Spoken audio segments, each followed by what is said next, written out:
Hi Leo, this is Jav. Welcome po sa ating channel. Gamitin ang reading na ito bilang gabay lamang. Kung naka-resonate kayo, comment down. Kung hindi kayo naka-resonate, ibigay niyo po sa iba kasi general reading po ito. This is for you, Leo.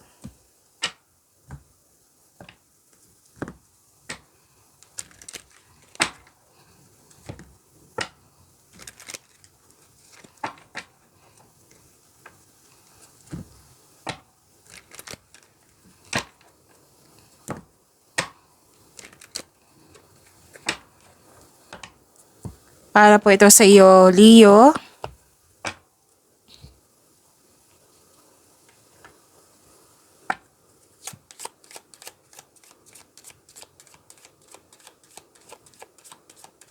Maraming salamat po sa inyong patuloy na suporta at maraming salamat din po sa mga hindi nag-skip ng ads. Maraming salamat din po sa mga nag-donate. Sa mga hindi pa nag-subscribe, subscribe na po kayo at click bell notification para malaman nyo na may bago tayong video. Para sa mga gusto magpa-reading, comment po kayo ng personal reading. Again, comment kayo ng personal reading and check my reply sa comment section. Career stability. Oo, nakita ko dito may dumating na opportunities, project, na bibigyan mo ito ng long-term plans and prosperity is yours, okay? And may malaking influence sa isang babae. And nahihirapan na bibigatan, pwedeng stress or you're not in the mood. Nakita ko dito na nagkaroon ng recovery. So claim this recovery. This is healing. At nagkaroon kayo ng time sa nature or nag-meditate kayo, nag-grounding kayo. May grupo ng tao dito na very supportive sa iyo and this is your family. I think this is your family. And personal development and spiritual growth.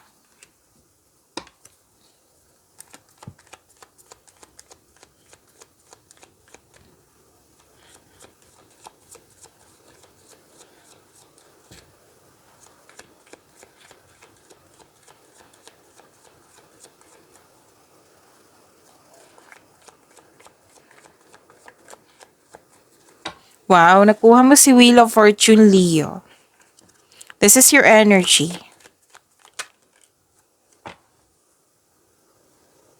Kung may napansin kayo na repeating message, yan po yung pinupush ng cards nyo na kailangan nyo bigyan ng atensyon. Oo. Like for example, nanood kayo sa isang video reading at dito rin at may napansin kayo na repeating message. Yan po yung pinupush ng cards nyo na kailangan nyo bigyan ng atensyon, solusyon at aksyon kung maaari po. So na yung energy ni Leo.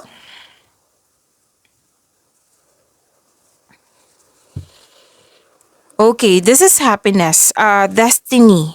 May nangyaring naka-destiny sa iyo. Good luck, good karma, things going your way. And completion of cycle, may changes na nagganap. And this card tells you to focus on what you can control in order to find peace. Let go na. Oo, let go na ang hindi mo makontrol. So, may changes sa darating or blessings. And okay, kung hindi kayo nagkakaroon ng pagkakaunawaan sa isang tao, ngayon, may dumating sa inyo na blessings at kayo nag-usap at nagkaroon ng pagkakaayos. And this is a blessings, good fortune, pwedeng job opportunity to at unexpected wealth or financial stability. Oo, kung gipit ka noon, magkakaroon ka na ng pera ngayon. Kung jobless ka ngayon, magkakaroon ka ng job opportunity. Basta magiging maayos na. Okay, so may nakita rin ako ditong parating sa iyo na malaking pera, pwedeng return investment to, pwedeng maraming benta. So you are moving from a painful cycle to happiness. So embrace this new situation, Leo.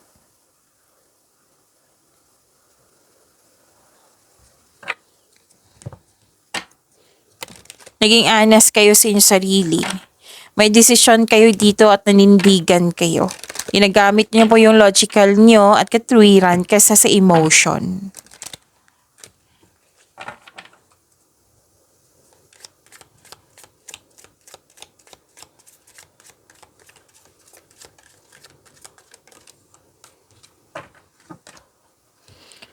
The shadows reveal your inner strength.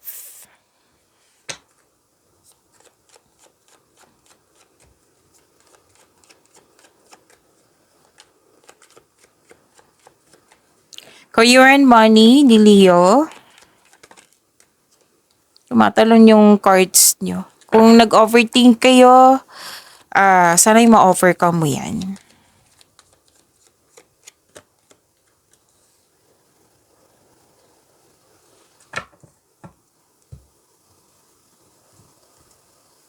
Sa career and money nyo, ano to, pagtatapos ng isang mapait na sinapit. Oo.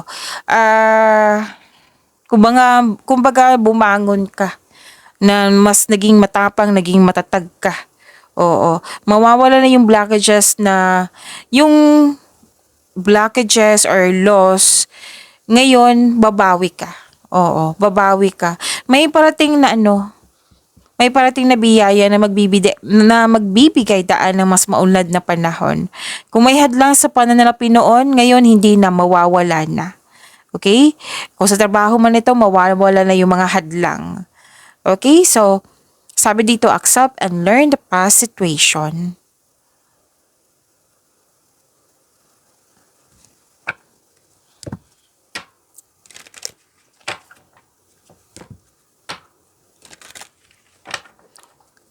So, exciting opportunities. This is a repeating message. Oo, pay attention. Magkakaroon ka ng financial growth. This is a repeating message again. Oo, from your energy. Makaka-receive kayo ng recognition. Makaka-receive kayo ng acknowledgement that you deserve. At may mga may mga kausap ka mga bata dito. Pwedeng customer, kliyente to, na natutuwa ka sa kanila. And naging business partner mo or tinutulungan ka ng group of people, pwedeng family mo rin ito, na nagbibigay ito ng happiness sa iyo. So, you're feeling healthier inside and out. Kasi, ito ay recovery, which is sinabi ko ka rin dito. Okay? And, ito ay magandang kalusugan, kaligayahan, at kaya-ayang pakiramdam. So, enjoy your success, sabi ng card niyo po, Leo.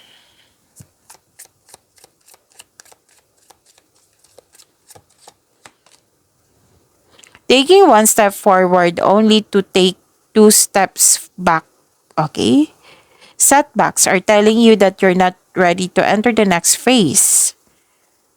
So, it might be that you're not ready kasi wala kayong konkretong plano. So, balikan nyo po yung plano nyo. Okay? Or kailangan maghintay.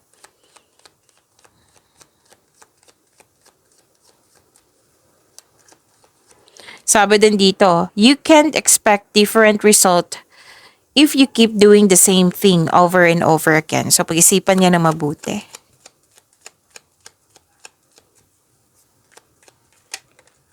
This is about your love life, self-love, partnership, and romance.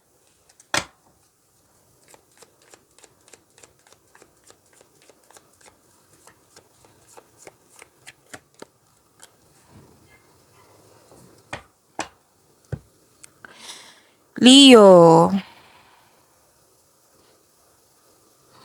Okay.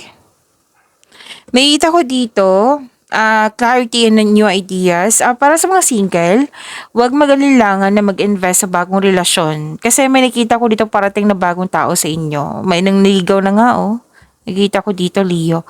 Para sa mga relasyon sa buhay mag-asawa, sa araw na ito, nagkaroon kayo ng masisinang pag-uusap.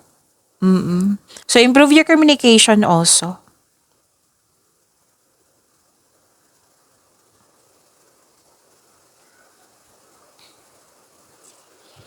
Okay, so this is